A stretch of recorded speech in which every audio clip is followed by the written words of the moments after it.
Karena Indonesia mungkin memerlukan orang yang keras, tanpa pandang bulu. Korupsi itu harus dihukum mati agar supaya ada efek jerah.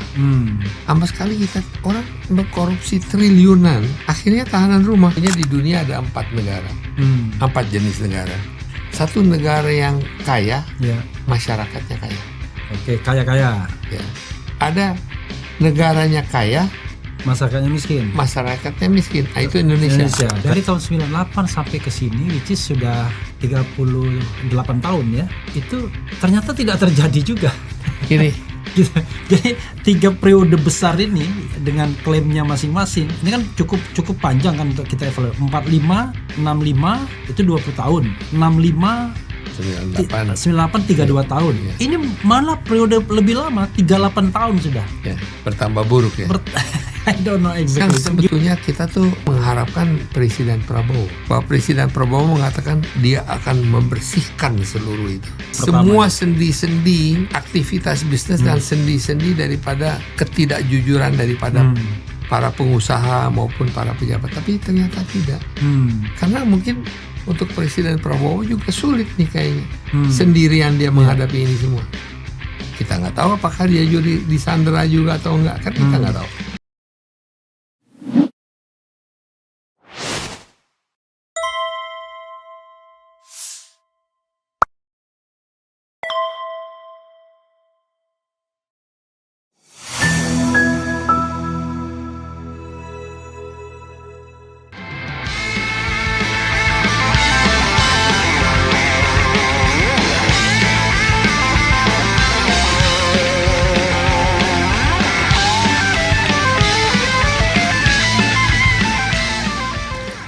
Assalamualaikum warahmatullahi wabarakatuh, sobat RH sekalian.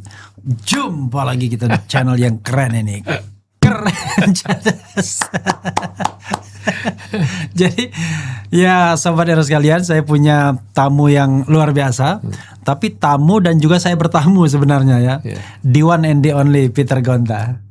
Saya kemarin saya panggil Pak, tapi saya merasa kok karena Abang kelihatannya jauh lebih muda daripada saya panggil Bang aja. Jadi kadang-kadang Abang, kadang-kadang Pak, nggak apa-apa. Sehat Bang ya? Sehat. Saya Insyaallah. Saya langsung buka biodata Bang Peter ya, Peter Gonta. Gak apa-apa kan dibuka biodatanya? Boleh. Memang udah merupakan informasi publik ya. Jangan sampai kayak yang Ono kan, sudah informasi publik tapi ditutup-tutupi.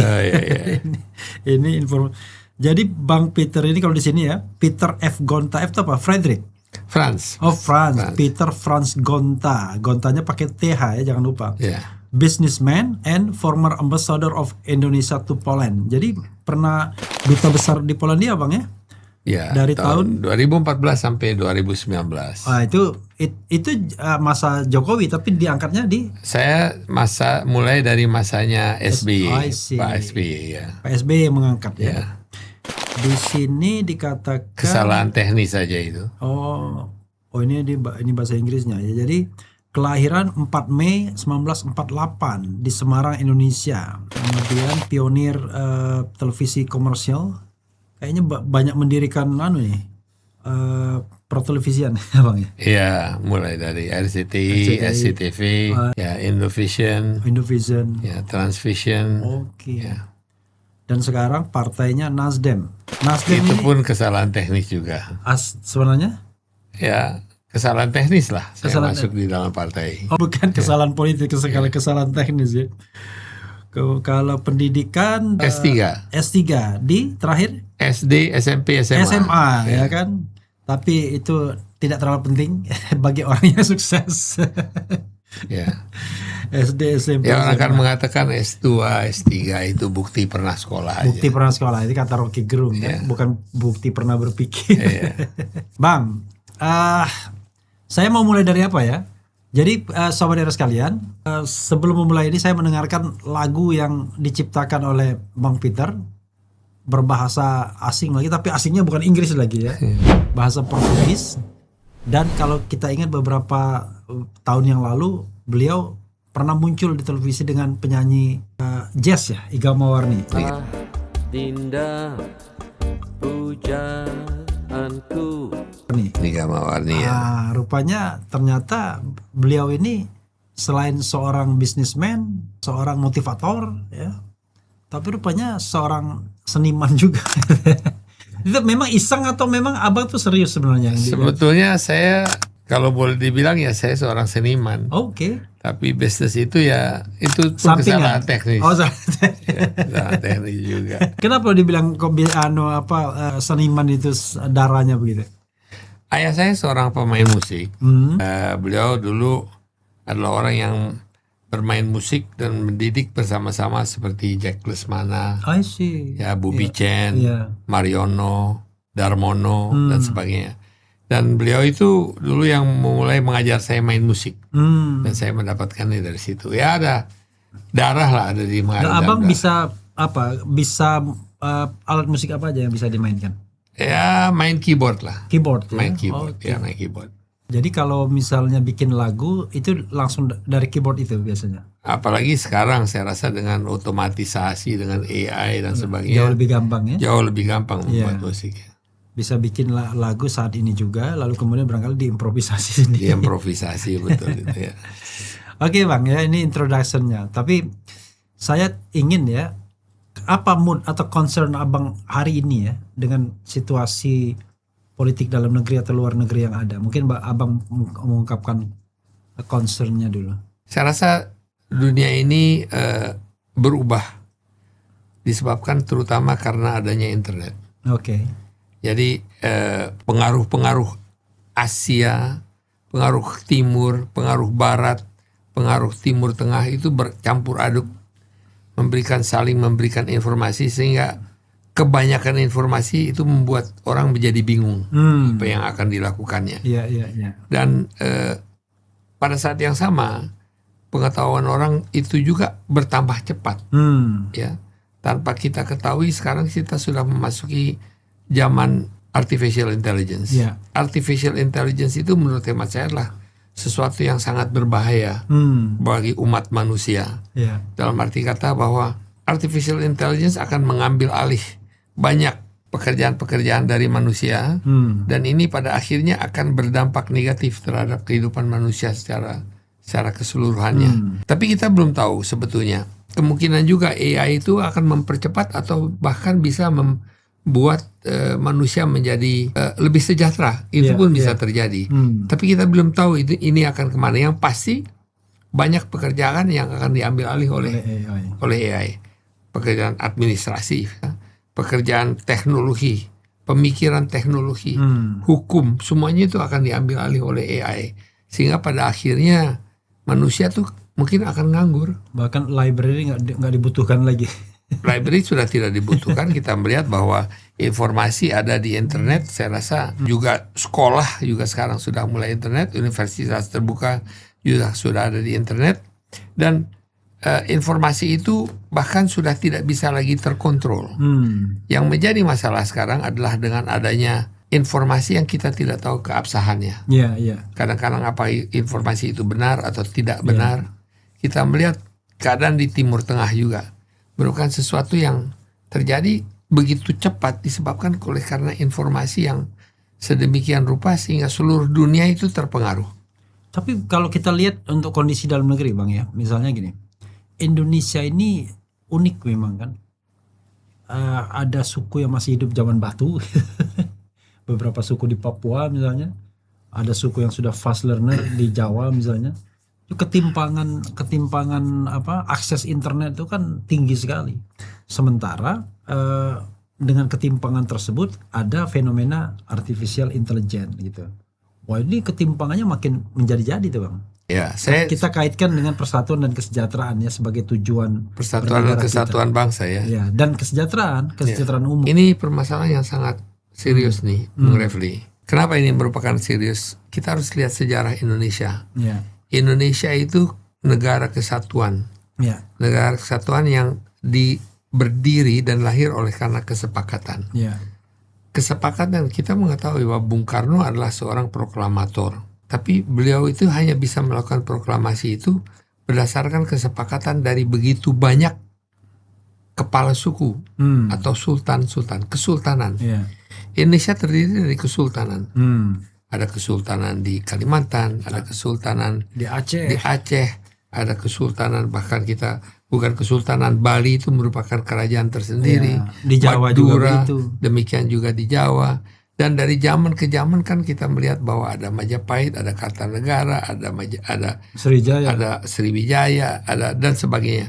Jadi akhirnya orang-orang ini, kepala-kepala suku, kepala-kepala daerah ini sepakat untuk melawan Belanda, mendirikan satu negara yang namanya Republik Indonesia. Apa yang terjadi pada saat ini adalah bahwa terjadi kekecewaan yang luar biasa di antara kepala-kepala negara di seluruh Indonesia. Nah, ini tentunya merupakan satu pernyataan yang tidak populer, yang nanti oleh para pimpinan negara kita menganggap bahwa ini merupakan satu pernyataan yang mungkin agak negatif ya. Separatis gitu. Separatif. Iya. Tapi ini adalah kenyataan. Iya, iya. Kita lihat sekarang bahwa kekayaan Republik kita ini dari mulai Papua sampai ke Aceh, dari barat sampai ke timur, beradanya ada di Jakarta. Malah khusus di oleh Jakarta, orang-orang Jakarta. Ya. Sementara orang daerah hampir saja tidak kebagian daripada kue kekayaan ini. Nah, ini tambah lama akan menjadi sesuatu yang akan berdampak negatif terhadap kesatuan dan persatuan negara kita. Kita melihat pada contohnya sekarang pada saat ini kita lihat bahwa anggaran-anggaran di daerah ini sudah dipotong, ada yang sampai dipotong 70%, 60%, 75%. Nah, ini akan menjadi hal yang akan sangat merugikan bangsa kita, dalam arti kata distribution of wealth itu tidak terjadi. Nah, ini akan membuat daerah-daerah itu akan menjadi mendapat mengalami kekecewaan yang luar biasa. Nah, disinilah yang saya melihat bahwa mudah sekali kita akan terpecah. Contohnya negara kekuatan-kekuatan besar di dunia, itu mau Inggris, mau Tiongkok, mau itu Amerika, mau itu Australia, Eropa, mengharapkan perpecahan negara kita ini. Kenapa? Orang yang mau mendapatkan izin untuk melakukan penambangan besar-besaran di Halmahera cukup pergi ke Raja di Maluku. Tidak perlu ke Jakarta. Tidak perlu lagi ke Jakarta. Dan kekayaan itu akan berada di Maluku. Iya.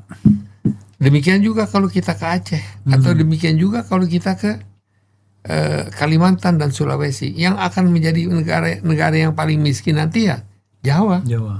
Tapi begini Bang ya, kalau kita misalnya melihat ya fenomena Timur Timur lah, ketika mereka sudah mandiri sebagai sebuah negara, maka kan berarti kan direct investment ke sana bisa. Tapi yang jadi masalah misalnya sumber daya manusianya. Maka akhirnya barangkali kalau kita modelnya bisa direct ke daerah-daerah, banyak sekali daerah-daerah boneka asing jadinya ya. Karena ini yang tadi kita bicara. Keahlian adanya AI ini akan membantu. Artificial intelligence itu tidak memerlukan manusia lagi. Dan saya akan lihat bahwa daerah-daerah yang kekurangan sumber daya manusia akan masuk dengan asing. Kita melihat di Indonesia bahwa perbandingan antara jumlah penduduk lokal Indonesia dengan asing itu sangat rendah.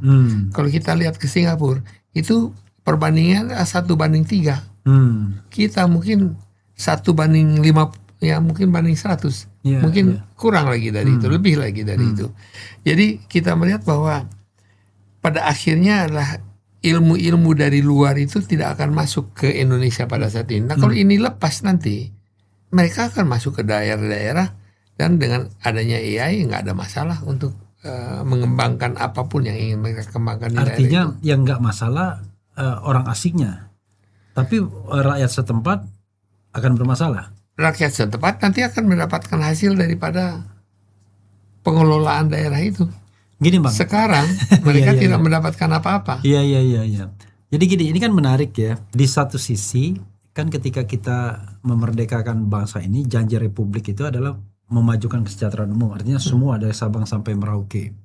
Tapi setelah 80 tahun Indonesia merdeka, janji itu jauh sekali terrealisasi. Makanya masih ada daerah yang masih zaman batu, tapi kemudian semua kesejahteraan numpuknya di Jakarta. Tapi di sisi lain, kalau seandainya kita paksakan desentralisasi yang sangat masif gitu, dan kemudian potensi pecahnya tinggi, apa tidak sesungguhnya nanti akan terlalu banyak negara-negara kecil di Indonesia ini, dalam tanda kutip, yang kemudian sebenarnya tidak berjalan dengan dirinya sendiri, tapi cuma dikontrol aja oleh kekuatan-kekuatan besar yang sudah well established dari sisi modal dan pengetahuan begitu. Dan mereka cuma pelaku pasif, penerima manfaat. Mereka lebih sejahtera dari sebelumnya, tapi in the long term mereka akan tersingkir juga. Jadi in the long term mereka akan mengambil alih justru. Oh begitu ya? Ya, menurut saya in the long term kalau mereka sejahtera, mereka akan belajar, mereka bisa tambah pintar, mereka bisa mengambil alih. Singapura lebih kecil dari Jawa Barat kalau nggak salah. Iya. Ya kan? Bisa sedemikian kesejahteraannya. Tanpa sumber daya alam. Tanpa sumber daya alam. Jadi sebetulnya di dunia ada 4 negara, 4 jenis negara. Satu negara yang kaya, masyarakatnya kaya. Oke, kaya-kaya. Ya, ada negaranya kaya, masyarakatnya miskin. Masyarakatnya miskin. Itu Indonesia. Kaya miskin. Ada negara yang miskin, masyarakatnya kaya. Masyarakatnya kaya. Itu Singapura. Ada juga ada negara yang miskin, masyarakatnya miskin. Itu negara Afrika. Nah, itu belum tentu juga. Karena sekarang ternyata tenaga Afrika itu mempunyai rare earth, punya kekayaan alam yang sebetulnya sangat luar biasa, tapi tidak dikelola. Oke. Jadi nggak bisa juga dibilang negara miskin mereka. Tapi satu-satunya negara yang kaya orangnya miskin hanya di Indonesia. Oke. Nah ini hal-hal seperti ini tentunya merupakan yang perlu kita perhatikan. Bahkan kalau untuk konteks Indonesia tidak hanya miskin, tapi sumber daya manusianya itu bahkan kalah dengan negara-negara tetangga yang dulu mereka belajar sama kita kan. Misalnya. Ini Bung Refli, Anda mengangkat masalah struktur negara kita dan masyarakat kita yang paling sensitif. Iya. IQ negara bangsa kita sekarang rata-rata adalah 78, ya. Itu sudah termasuk yang paling terendah di dunia. Iya. Ya kan? Untuk kita menjadi negara maju, kemungkinan kita harus mempunyai paling sedikit lah 110, 105, 110. Tapi dengan 78 apa yang kita bisa lakukan? Nah ini nih. Jadi sebetulnya kita berbicara ada MBG, makan bergizi gratis. Tapi pendidikan amat sekali tidak diperhatikan, tapi tidak ada struktur pendidikan daripada manusia Indonesia yang seutuhnya. Nah ini hal-hal yang seperti ini yang perlu diperhatikan lah. Jadi pendidikan, pemerataan, kesehatan, ini adalah hal-hal yang sebetulnya perlu lebih banyak diratakan di. Kalau kita bicara mengenai begini, Bang ya, mengenai perubahan politik di Indonesia dengan janji-janji kesejahteraannya. Momentum pertama adalah momentum kemerdekaan.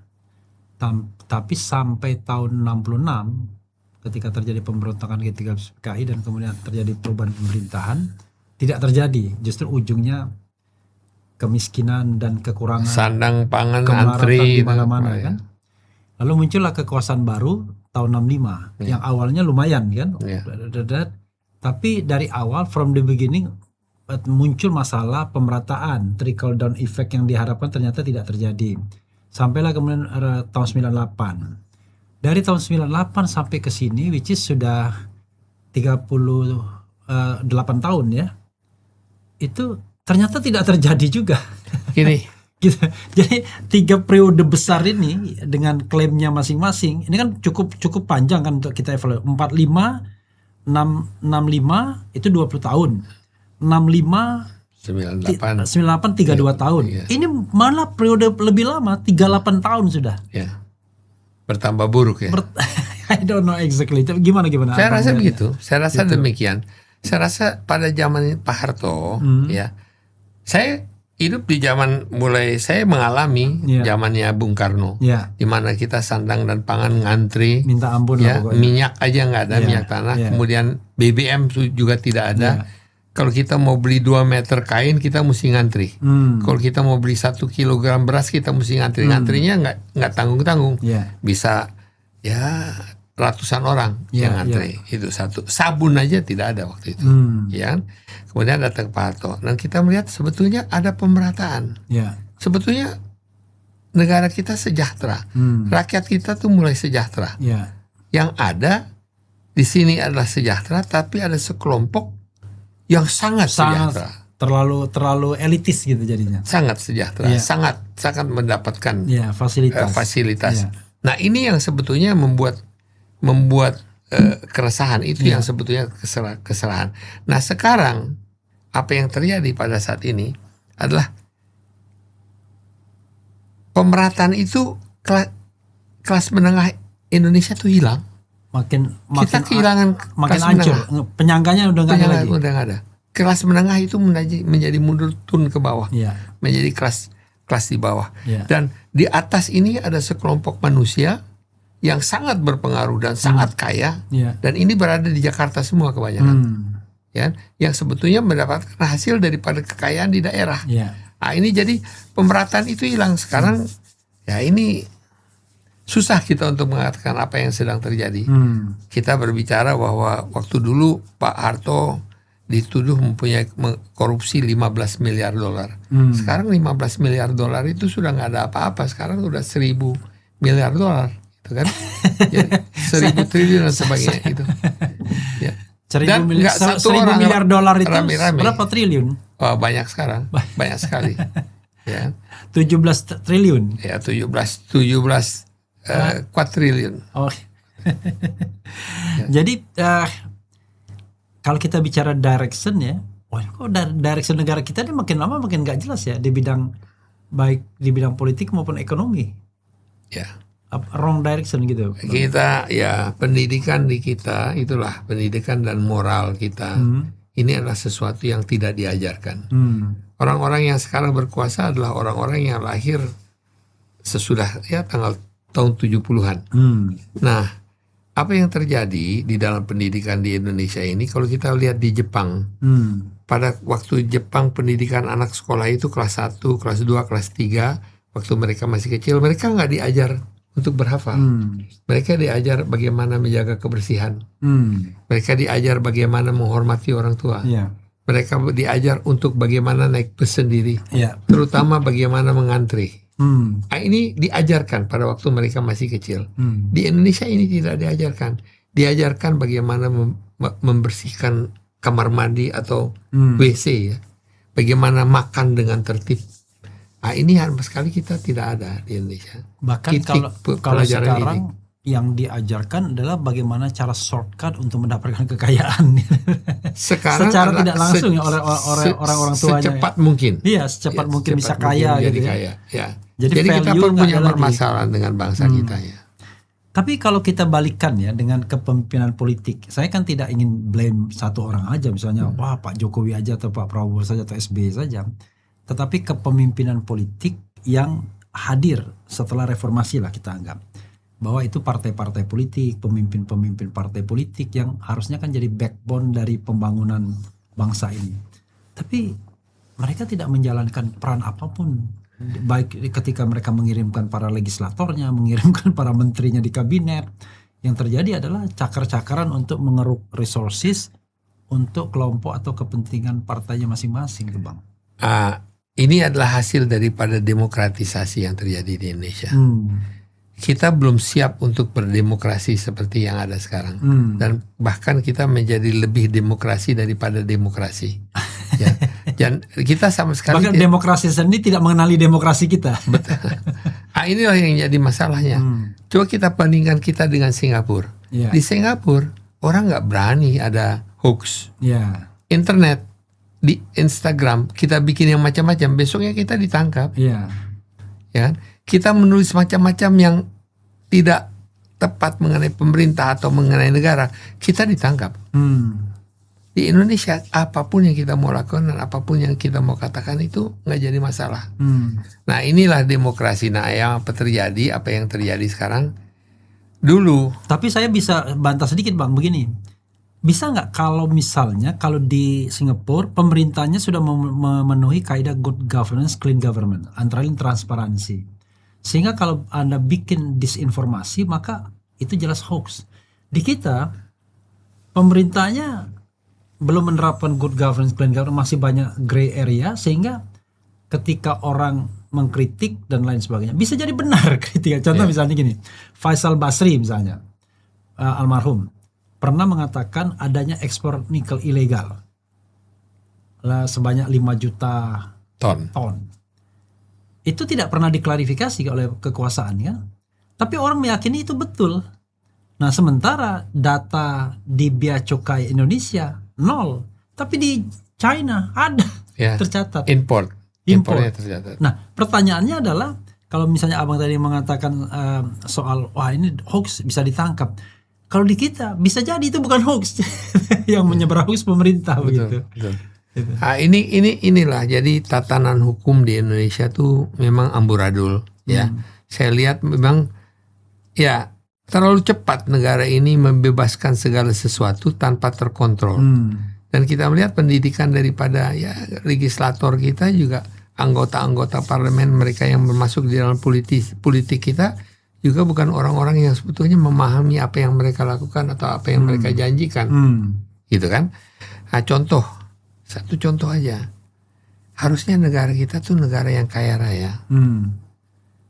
Kita melihat impor, dan saya tahu ini kebetulan orang yang ingin mengekspor 10 juta ton batu bara, oleh karena petugas apakah itu petugas secara rata, saya nggak bisa bilang polisi atau bea cukai atau imigrasi atau petugas ya, jadi saya nggak menunjuk siapa-siapa. Harusnya diekspor 10 juta ton, yang diekspor itu dicatatnya cuma 5 juta ton, selebihnya untuk bagi-bagi, selebihnya tidak tercatat sama sekali. Karena sebetulnya untuk pengambilan itu kan ada yang namanya kita mendapatkan konsesi dan kita harus membayar royalti kan, sehingga royaltinya juga kita cuma bayar setengah. Realitanya cuma yang tercatat 5 juta. Jangan tercatat 5 juta. Biaya ekspornya juga hanya berdasarkan 5 juta. Nah ini adalah kerjasama antara kita dengan Singapura. Singapura menerima itu. Begitu dari Singapura, dia membuka dokumen itu dirubah. Dari tadinya cuma 5 juta ton, jadi akhirnya ekspornya jadi 10 juta. Gitu kan. Dan bukan itu, negara kita kan mudah sekali untuk, kita tidak mempunyai yang namanya Coast Guard yang baik. Sehingga ekspor dan penyelundupan keluar Indonesia sangat mudah. Itu bekerja sama dengan petugas. Apakah itu petugas daripada angkatan atau petugas daripada sipil atau siapapun juga. Itu semua bekerja sama. Nah bagaimana menyelesaikan masalah ini ya? Yang sebetulnya kita tuh tadinya mengharapkan Presiden Prabowo kan, bahwa Presiden Prabowo mengatakan dia akan membersihkan seluruh itu di pidato pertama, semua sendi-sendi aktivitas bisnis dan sendi-sendi daripada ketidakjujuran daripada para pengusaha maupun para pejabat. Tapi ternyata tidak, karena mungkin untuk Presiden Prabowo juga sulit nih kayaknya, sendirian dia menghadapi ini semua. Kita nggak tahu apakah dia juga disandera juga atau enggak, kan kita nggak tahu. Oke, menarik. Abang masuk pada pemerintahan ya. Kan memang setiap pemerintahan yang baru itu selalu muncul dengan logikanya bahwa dia akan memberesi apa yang jadi masalah Republik ini, dan biasanya dia evaluasi dari pemerintahan sebelumnya atau fenomena sebelumnya. Tapi begitu waktu berjalan pasti memberikan keputusasaan bagi rakyat ya. Ternyata dia pun tidak bisa apa-apa. Nah sekarang pertanyaannya adalah untuk pemerintahan Prabowo ini ya, kita ingin berdiskusi dengan secara objektif ya. Banyak orang mengatakan pemerintahan ini kok kayaknya tidak workable itu untuk katakanlah kalau misalnya janji memberantas korupsi itu tidak workable. Pertanyaan why Bang? Padahal ini kan baru satu sektor doang loh. Mungkin kita perlu Duterte ya. Mungkin kalau kita ada orang satu Duterte, tapi ini orang akan menjadi seperti diktator. Iya. Karena Indonesia mungkin memerlukan orang yang keras, tanpa pandang bulu, ya kan? Kita mungkin, ya seperti yang saya katakan dulu dalam wawancara saya dengan beberapa teman-teman yang juga mempunyai podcast, korupsi itu harus dihukum mati, agar supaya ada efek jerah. Ampas sekali kita orang berkorupsi triliunan, akhirnya tahanan rumah. Orang yang ditahan kayak mantan katanya, menteri itu masalah yang mungkin itu contoh yang faktual. Tapi kita lihat orang-orang yang ditahan, yang dihukum di penjara, belum tentu ada di sana. Ternyata ada di rumahnya mereka sendiri. Gitu. Nah, ini sangat terjadi dan saya tahu kasus-kasus yang ada sekarang bahwa tidak ada. Jadi orang tidak takut dengan hukum. Nah, yang jadi masalah itu bagaimana cara membuat orang takut terhadap hukum. Jadi gini, ini kan baru satu sektor, satu faktor yang harusnya kan Pak Prabowo tidak terbelenggu, harusnya kan. Tapi kenapa kelihatan sulit sekali dia untuk bergerak, memberikan keyakinan atau gesture kepemimpinan yang bisa memperlihatkan bahwa dia punya harapan loh dalam pemberantasan korupsi. Sebagai contoh gini Bang ya, saya kan pernah meneriakkan mengenai shutdown Mahkamah Agung. Radikal itu kan. Tapi akan ada pembenarnya kalau seandainya kita melihat fenomena Zarub Rikar. Zarub Rikar itu seorang maklar kasus saja bisa mengumpulkan uang cash 1 triliun. Bayangkan, you can imagine ya kan. Baru kelas maklar bisa, berapa uang yang beredar untuk suap menyuap itu? Pertanyaannya kan, kalau untuk maklar aja konon katanya ada yang 1 triliun, 2 triliun, tapi yang rilis resminya 1 triliun. Nah, saya bilang pada waktu itu berarti kan banyak sekali hakim-hakim agung yang terlibat kalau maklarnya aja 1 triliun. Pada waktu itu saya bilang, udah. Ketua Mahkamah Agung uangnya disimpan di balik tembok kan? Makanya, Mahkamah Konstitusi waktu itu. Mahkamah Konstitusi. Saya bilang shutdown Mahkamah Agung, seleksi kembali hakim-hakim yang jujur berdasarkan profil harta kekayaannya yang genuine, kemudian ya rekrut hakim-hakim yang baru. Nah, itu kan langkah radikal yang memberikan harapan begitu. Dan saya yakin rakyat akan mendukungnya. DPR yang coba menghalang-halangannya, biarlah dihukum rakyat kan, dihadang oleh rakyat. Tapi langkah radikal itu nggak dilakukan. Gini Pak, kita nggak usah ganti orang lah. Hukum mati aja 1 atau 2 orang aja. 1 hakim atau 1 jaksa atau dihukum mati aja 1 orang. Biar dia kapok gitu. Enggak, kalau itu dilakukan udah selesai sebetulnya masalahnya. Ya kan? Dan dikatakan bahwa Anda kalau tidak jujur dan tidak melaksanakan pekerjaan seperti amanah yang telah diberikan kepada Anda, ya Anda akan dihukum. Dikasih tahu dari depan. Ini semua waktu zamannya sebelumnya Presiden Jokowi semua bikin letter of intent, bikin letter apa? Bikin apa namanya, surat apa ya, pernyataan kesetiaan, kerja keras, tidak korupsi. Ternyata korupsi semua. Apa ya, setiap menteri itu menandatangani semacam itu ya, letter of intent itu. Tapi begini Bang, ini kan soal teknis. Abang mengharapkan ada hukuman mati, sementara Pak hakimnya ya dia juga nggak bisa dong, kan nggak bisa. Jadi misalnya katakanlah di pengadilan negeri hukum mati, pengadilan tinggi tetap, sampai Mahkamah Agung itu udah berubah bisa hukumannya oleh koleganya sendiri. Iya, makanya itu disitulah harus ada satu kepastian hukum, ya kan? Pada saat ini investasi di Indonesia close to zero. Kenapa? Orang mengetahui bahwa Indonesia itu kaya raya, kesempatannya sedemikian banyak, sangat besar kesempatan di Indonesia. Tapi orang tidak mau masuk ke Indonesia karena tidak ada kepastian hukum. Legal uncertainty-nya terlalu besar. Terlalu besar lah. Ini masalah tadi Bung Refli yang katakan hukum itu merupakan menurut hemat saya dasar pokok daripada pembangunan sebuah negara. Kalau hukum sudah tidak ada, yang mana pada saat ini tidak ada di sini, negara ini tidak akan kemana-mana. Kita melihat MBG, salah satu contoh. MBG itu sekarang dibagi-bagi sama pejabat. Pejabat yang pegang semua. Kita melihat MBG, anggarannya per MBG itu Rp16.000. Tapi berapa yang isinya cuma Rp6.000. Nah, ini kan hal-hal seperti ini bagaimana? Apakah Pak Prabowo mesti jagain itu semua sendiri? Iya.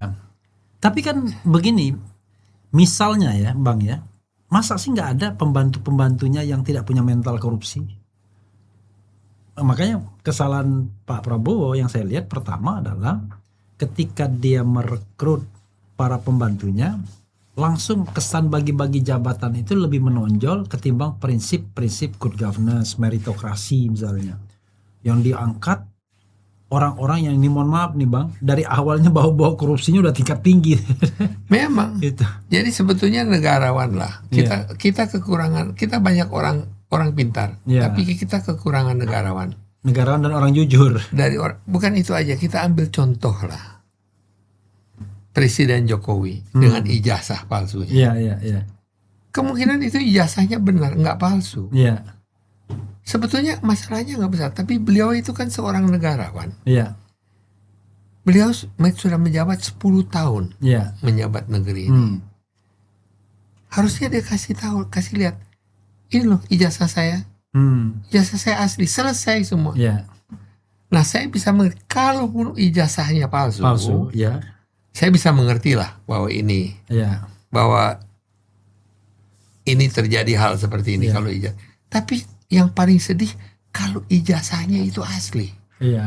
Jahat sekali. Makanya kalau ijazahnya asli dan membuat ini sedemikian rupa, kan ini jahat terhadap masyarakat kita. That's right. Jadi jadi kalau saya lihat misalnya, kalau saya keyakinannya ijazahnya nggak asli, karena itu dia blood. Tapi sebenarnya kita nggak tahu asli atau tidak. Mungkin asli. Tapi kalau tidak asli saya bisa mengerti bahwa dia blood. Yang saya sedih kalau umpamanya asli, ijazahnya asli. Dia blood. Kok bisa bikin begini? Sebagai seorang negarawan ya kasih lihat lah. Ini supaya selesai. Kita bisa urusin ekonomi kita. Ya kayak seperti JK bilang ya, Yusuf Kala kan. Udah tunjukkan aja. Tapi begini, kalau saya kan memberikan jalan keluar. Misalnya kalau tidak asli, nggak apa-apa dia declare, ya kan? Lalu kemudian ya udah negara memaafkan kan. Tapi diproses juga negara memaafkan, ada gerasi misalnya kan, ada amnesti dan lain sebagainya. Yang paling penting selesai satu pokok untuk menegakkan tiang. Orang cepat lupa kok di Indonesia. Orang cepat lupa. Good governance, clean government itu. Ketimbang dia bertahan mengatakan asli, tetapi pada dasarnya dia kesulitan untuk membuktikannya, dan sehingga yang terjadi adalah dia mengkriminalisasi orang yang mengkritiknya gitu. Lepaslah dari itu Bung Refli. Kalau yang jahatnya itu ijazahnya dia asli nih. Kok nggak mau kasih tahu? Supaya selesai permasalahannya. Tapi nah ini kan kenegarawanan kita. Jadi negarawan kita, pimpinan-pemimpin. Inilah contoh daripada pemimpin-pemimpin kita yang quote unquote menyedihkan. Nah kalau itu dari presiden aja, mantan presiden yang 10 tahun memimpin negara kita, apa yang kita harapkan dari seorang sersan mayor? Ya dia melihat bahwa ini keadaan begini ya. Dari pemimpin-pemimpin yang lainnya kan mangkidu kalau tapi begini Bang ya, kalau kita mau objektif ya, yang namanya korupsi itu sudah segenap sektor. Contohnya misalnya pengangkatan pejabat publik, pejabat BUMN, ada yang nggak korup, semua korup. Mau jadi DPR itu korup, pengertian korup itu nyogok gitu ya, nyuap. Mau jadi di BUMN juga begitu. Mau jadi apapun, mau jadi lembaga-lembaga state auxiliary agencies juga begitu. Saya mesti agak tidak, saya nggak semuanya. Nggak semuanya. Ada orang-orang di BUMN yang memang profesional dan memang diangkat berdasarkan kapasitasnya dan kualitasnya mereka. Banyak. Tapi yang mempunyai kualitas dan kapasitas itu mulai takut. Karena kebijaksanaan yang akan diambil nanti bisa jadi kriminalisasi. Nah ini kita lihat dengan Nadiem, kita lihat dengan Tom Lembong, dengan Ira Puspadewi, kita lihat ini dengan Karen Agustiawan. Bagaimana ini? Bung Refli, kita bisa berbicara banyak. Ini sebetulnya kita cuma mengulang-ulang aja nih. Ngabis-ngabisin waktu, orang udah tahu nih apa yang kita omongin semua. Cuman mau mendengar aja dari kita ini. Nothing new, tapi penting kita untuk terus mengingatkan kan pada pemerintahan ini. Tapi misalnya gini, kalau diletakkan pada satu isu reshuffle misalnya, Bang ya, is it necessary untuk to have reshuffle again gitu kan untuk menyelesaikan masalah ini? Reshuffle-nya itu akan memperbaiki kualitas nggak? Sekarang begini, Ya, asumsinya harusnya siapapun begitu. yang masuk yang di reshuffle nanti yang duduk di situ, kalau dia mengetahui bahwa hukum itu masih diperjualbelikan, nggak ada guna juga. Orang yang masuk di dalam pemerintahan harus tahu, saya tidak bisa bekerja untuk kepentingan saya, tapi saya bekerja untuk kepentingan negara dan bangsa. Kalau semua orang itu sudah mengetahui bahwa ini adalah tugas pokoknya, maka kita akan menjadi negara yang lebih baik. Tapi ini adalah carrot and stick. Yang jahat harus dihukum, dan dihukum berat. Dan yang bagus harus diberikan apresiasi yang sewajarnya gitu. Tapi kalau saya ya, misalnya gini, saya ini kan orang hukum ya. Pertama, kadang-kadang saya bilang kita nggak usah dulu lihat kinerjanya. Pokoknya pertama patuh hukum aja dulu. Tapi kan dari awal pemerintahan Prabowo udah nggak patuh hukum. Ketika mengangkat, saya tidak sentimen pribadi ya, tapi mengangkat misalnya pejabat tertentu yang melanggar hukum. Ya katakanlah undang-undang TNI dilanggar misalnya. Dibilang akhirnya diturunkan jadi pejabat eselon 2 tetapi acting seperti pejabat setingkat menteri bahkan super menteri. Nah itu kan menunjukkan bahwa kita dari awal nggak patuh hukum gitu. Hukum yang kita buat kita langgar sendiri. Padahal sumpah seorang presiden adalah melaksanakan undang-undang dasar dan undang-undang serta peraturan seluruh-seluruhnya. Gimana? Saya nggak mau ngomong ini lagi, bosan saya. Saya udah bosan ngomong ini. Bung Refli mengangkat ini lagi. Terus saya mau bilang apa? Iya. Saya rasa nggak ada lagi yang saya bisa bicarakan di sini. Iya. Memang udah ya kenyataannya. Iya. Sudah, kalau gitu coba beyond imagination. Jadi abang ingin apa misalnya? Kalau misalnya katakanlah memiliki kewenangan extraordinary untuk membawa bangsa ini keluar dari segala krisis multidimensional, di mana orang pemerintahan tidak sadar bahwa Indonesia sedang krisis kan. Yang terjadi adalah mereka menganggap everything is okay kan, sepanjang mereka dekat pemerintahan dan mereka yang makmur kan. Apa yang ingin abang lakukan sebagai sebuah mimpi yang sudah beyond dari? Mimpi saya cuma satu aja. Yeah. Kita tahu Prabowo orang yang cukup berani. Oke. Orang yang bisa tegas. Kalau saja Presiden Prabowo sekarang dengan tegas melakukan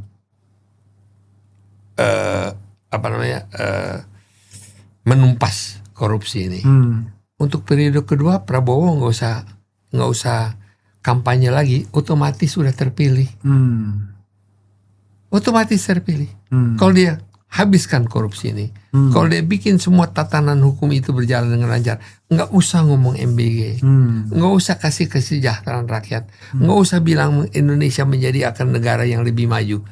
Buatkan aja ketegasan di dalam hukum. Pada pemilu yang akan berikutnya kepilih lagi beliau. Oke, jadi itu entry point ya, key point dari pemerintahan Prabowo. Harusnya ya sudah berantas saja korupsi gitu ya, tabrak aja orang yang selama Pak Prabowo-nya tidak tersandra juga. Ya gitu, kalau dia selama dia part of solution, kalau dia part of problem ya nggak bisa juga gitu. Kita susah, tapi kita harapkan itu bahwa beliau tegas melaksanakan kepatuhan hukum yang betul-betul super kepatuhan hukum, bahkan di luar harapan daripada orang. Di luar bahkan lebih banyak daripada apa yang dia janjikan. Kalau perlu 3 periode pun jadi. Oke. Yang paling penting adalah 2 hal ya, tindakannya nyata dan orangnya nggak ada masalah. Betul, itu aja. Lain saya rasa kita berbicara yang santai aja, karena apa yang kita bicarakan di sini udah dibicarakan oleh satu dunia. Se-Indonesia sudah bicara ini. Ya, setiap podcast yang kita lihat ini terus yang diomongin. Ya, tapi kan orang tetap ingin mendengarnya Peter Gonta di RH Channel. Terima kasih. Nah, gitu ya. Nanti kapan-kapan kita ngomong yang lain lagi, Bang. Gitu. Tapi kalau yang ringan-ringan apa, Bang, sekarang yang lagi dikerjakan? Saya ini umur udah 77. Udah cukup lah, Bung Refli ya. Kelahiran 48. Ya, kita senang-senang aja lah.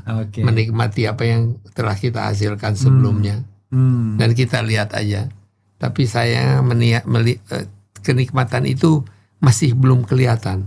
Oleh karena kita masih sebagai bangsa Indonesia, sebagai orang Indonesia, sebagai warga negara Indonesia, kita masih mengharapkan sesuatu yang terjadi untuk kebaikan daripada keturunan kita. Itu saya belum lihat. Oke, jadi kalau untuk diri pribadi abang ya sudah selesai gitu ya. Sudah selesai dengan kerja keras dan lain sebagainya. Tetapi untuk anak cucu dalam pengertian umum, orang Indonesia yang masih mengkhawatirkan.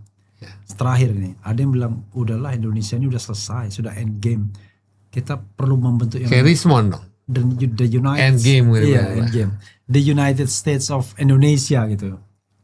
Kita nggak bisa lagi kita pertahankan bentuk negara kesatuan yang begitu luar biasa ini. Tapi pembicaraan awal kita kan mengarah ke sana. Cuma kita kan nggak bicara. Dia bilang The United States of Indonesia. Gitu. Federal. Kita nggak bilang begitu, tapi artikan aja The United States of Indonesia. Ya, saya rasa pemerataan ke daerah dan orang di daerah harus bisa menikmati hasil daripada kemerdekaan ini. Dan kalau itu bisa terjadi, saya yakin orang Indonesia kan resilient, gampang memaafkan dan gampang lupa, ya kan? Tapi pada saat yang sama juga jangan menunggu sampai kesabarannya hilang. Kita udah melihat beberapa pemerintahan bisa jatuh, ya, oleh karena kesabaran itu hilang. Jangan sampai itu terjadi. Oke. Closing statement Bang. Apapun yang mau di close. Harapan Indonesia menjadi lebih baik ke depan. Lihat ke depan dong, lihat ke kamera dong. Semoga Indonesia menjadi lebih baik aja, saya rasa. Oke. Ya, sobat era sekalian, lumayan kita memulai podcast di sini. Ini podcast pertama di sini. Podcast. Apa perlu kita dirutinkan Bang? Silakan. Mudah-mudahan ya nanti. Berarti boleh juga dong ngundang orang lain ke sini. Justru saya pikir maksud dari podcast ini tidak ada satu anchor person. Oke, jadi kita ngomong sama-sama. Ada politik, silahkan siapa. Ekonomi siapa. Olahraga. Tapi saya ingin bahwa podcast ini juga membuat podcast kebaikan. Berbicara mengenai, kita belum lihat ada podcast yang berbicara mengenai kesehatan. Kita lihat ada Dr. Tifa yang berbicara mengenai seksualitas dan sebagainya. Bukan Dr. Tifanya Rismond, bukan, atau bukan Dr. Tifanya Pak Roy Surya, bukan. Bukan Dr. Tifa yang ngomong mengenai segala macam yang hubungan seks. Iya. Bukan Dokter Tifa yang kayaknya namanya siapa gitu. Bukan Tifa ya namanya. Bukan kayaknya. Bukan. Tapi saya pikir kita berbicara mengenai dietary makanan, mengenai kesehatan, mengenai olahraga. Ya, kita nggak pernah mau wawancara Tan Yu Hok. Masih ada Tan Yu Hok? Ada. Rudi Hartono. Ya, Sarengat. Udah meninggal ya Sarengat ya? Sarengat udah. Ya, tapi saya pikir bagaimana membuat podcast menjadi podcast yang positif. Iya. Ya, jadi bukan hanya berbicara mengenai politik, politik terus, negatif terus. Kita berbicara memberikan inspirasi kepada bangsa kita juga. Boleh juga Bang, nanti kita bertiga gitu, ada abang, saya, Tan Yu Hok, apa abang? Enggak, silakan aja. Jadi saya pikir podcast ini merupakan podcast yang namanya sebetulnya akal suluh. Tapi akal suluhnya Refli Harun. Ya kan? Nggak jadi masalah. Nah, jadi ada orang-orang yang menjadi host. Silakan aja. Kalau Rocky Gerung bisa jadi host. Refli Harun bisa jadi host. Khatib Basri mungkin bisa jadi host. Siapa aja bisa jadi host asalkan membawa topik yang dikuasainya. Luar biasa. Saya sebenarnya kalau abang bilang Tan Yu Hok very snowfil gitu ya, saya dulu sangat paham pengetahuan tentang bulu tangkis, gitu. Makanya begitu abang bilang nama Tan Yu Hok siapa, abang tahu? Enggak, dia nggak pernah ganti nama. Pernah. Namanya Hendra Kartanegara. Betul ya gitu ya. Hendra Kartanegara. Tapi dia lebih terkenal dengan Tan Yu Hok. Kalau Rudi Hartono masih ada. Ya, Rudi Hartono ada namanya apa gitu, lupa saja nama ininya, nama Tionghoanya. Ya, sahabat dari sekalian, itu saja pembicaraan dengan Bang Peter Gonta, dan mudah-mudahan ini bukan pertama, tetapi pemula, memulai kita. Jadi bukan pertama dan terakhir, tapi memulai untuk seterusnya kita bisa berdialog ya.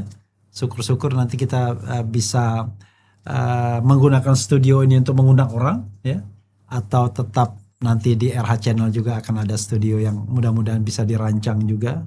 Karena alhamdulillah saya mendapatkan inspirasi dari sini untuk menggunakan background ini. Makasih. Wassalamualaikum warahmatullahi wabarakatuh. Keren jadas. Dia.